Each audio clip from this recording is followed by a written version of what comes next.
Hi there, today we are in one of the most beautiful kitchen gardens I've ever stepped foot in. This is the kitchen garden of Donna Perillo, and she agreed to walk us through the garden together today. We got 4 beds here. Tell us about how you decided you wanted to put the kitchen garden here. We are big cooks, so even though it's not by the kitchen, we're always out here, our outdoor space is truly a living space, and so I wanted a space where it would connect to other parts of our yard, but be a place where we actually did gather.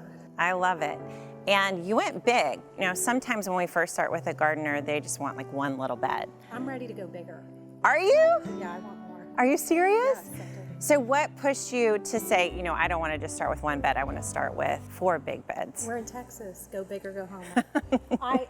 I actually always garden. I've just never been successful at it. And I think just doing my research and watching y'all just looked like everybody was succeeding at this. So I just wanted to try, and I wanted to fill up a whole space. I wanted it to be a living space. And just like my kitchen, I'm always in the kitchen doing things.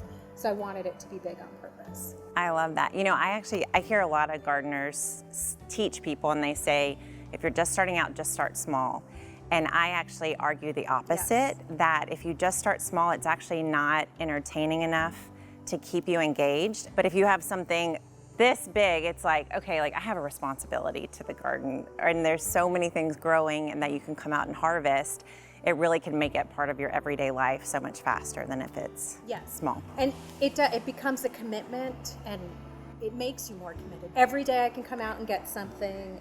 I was hoping weekly, but it really is daily. And for me, the bigger space just gave me more to learn in and experiment. I love it. So a daily harvest, that is the goal. That's so awesome. Okay, we're gonna walk through what we got planted here. What I love about this is we arrived and literally your garden looked like this, like you're taking care of your garden so well, and you've already started to plant and transfer things for the fall season. So tell us what you have in this bed. So I have some chives and dill and lavender, rosemary, cilantro, lots of peppers, and basil. We do a lot of Italian cooking and a lot of Mexican cooking. Oh, I love it. And chives everywhere. And we just added some kale. Oh, you had kale, Toscano kale, which is one of my favorites. Yes. This will grow actually for years in Houston, which is crazy. Then we just added some fennel, which is fun to do in the cooler season. Next, back here, we have some mostly the same? Yes. Anything different? I mirrored most of it. Okay, and we love a good symmetry in the raised beds, which is so pretty. This back bed is super fun. It is overflowing, so tell us about this one. So I planted some sweet potato slips, and then I went on vacation and came back to this. So it's their bed now. It's awesome. Sweet potatoes are such a good cover crop. A lot of times clients do what you did and they travel. Yeah. And the worst thing is actually a bed where the soil is exposed, because it dries out, it loses nutrients, and then you almost come back to where you have to start all over again. Right. So this is actually a great example of how a client could make it through, say, a summer when you're traveling, plant it up with sweet potatoes. Even if you don't get a lot of sweet potatoes from it, you'll have protected your garden for the next season. So, but we're not quite sure there's anything growing under there, are we? No, because I keep digging, I keep making little holes, and I haven't found anything yet.